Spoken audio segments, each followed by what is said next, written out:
Hi, I'm John Peterson with the Missouri State Museum, and we're here in the viewing galleries for Missouri's House of Representatives.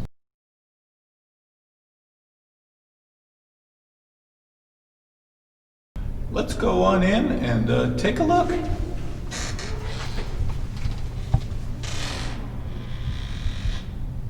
When the state legislature is in session, the viewing galleries are typically open to the public. The state constitution requires, quote, "The sessions of each house shall be held with open doors, except in cases which may require secrecy." The Senate likewise has viewing galleries. If you look straight across, you see the Speaker's dais. Speaker of the House is a very powerful position in Missouri's government, and the Speaker controls the proceedings in the House. To the right of the Speaker is a photo of Abraham Lincoln. Lincoln represents the Republican Party. To the left of the Speaker, we see a picture of Thomas Jefferson. Thomas Jefferson represents the Democratic Party.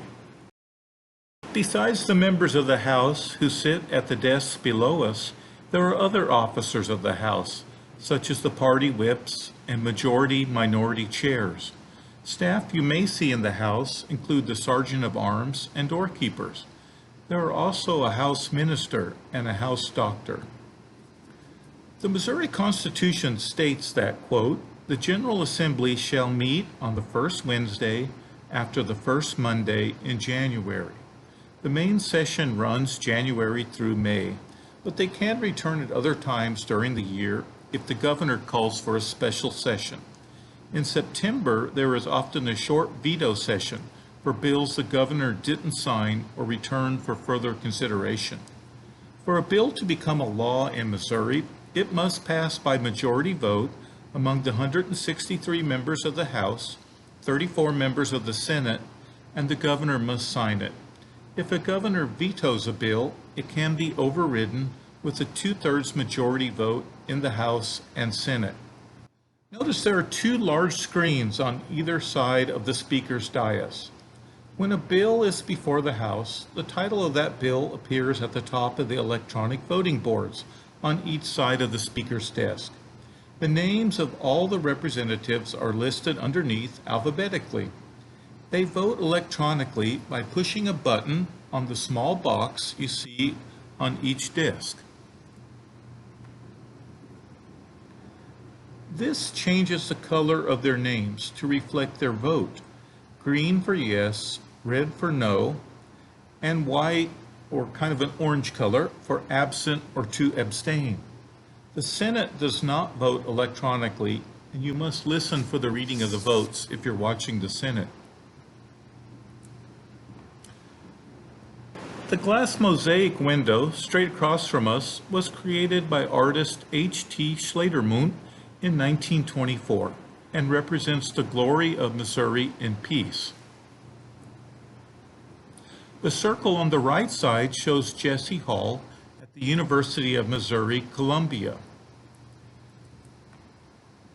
The left circle is a steamboat.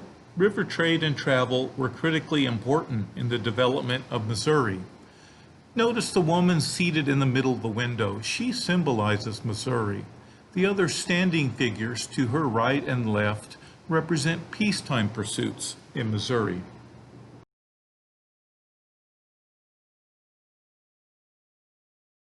The panels on either side of the chamber represent our ideals in government. Underneath each window, in gold letters, are enterprise, progress, honor, truth, virtue, charity, and temperance. The mural behind you, as if you're standing in the East Gallery, represents the glory of Missouri in war, painted by the French artist Hofbauer shortly after World War I. It honors the service of Missourians during the war. It is one of the largest single canvas paintings in existence, measuring 19 by 49 feet. When the French government found that the artist was painting this mural for the Missouri Capitol, they were very supportive of the project and they loaned him an airplane hangar to use as a studio. The large columns you see are unique, and one of the few stone features in the Capitol not made from Missouri rock. These granite columns are from New Hampshire. New Hampshire's nickname is the Granite State, and for good reason. Each is a single piece of stone, 26 feet high and weighing 26,000 pounds. These columns arrived at the Capitol on a barge that traveled up the Missouri River. The very first column was accidentally dropped when offloaded from the barge. It still rests in the riverbank, buried under several feet of silt and sand. I hope you've enjoyed your visit to Missouri's House of Representatives.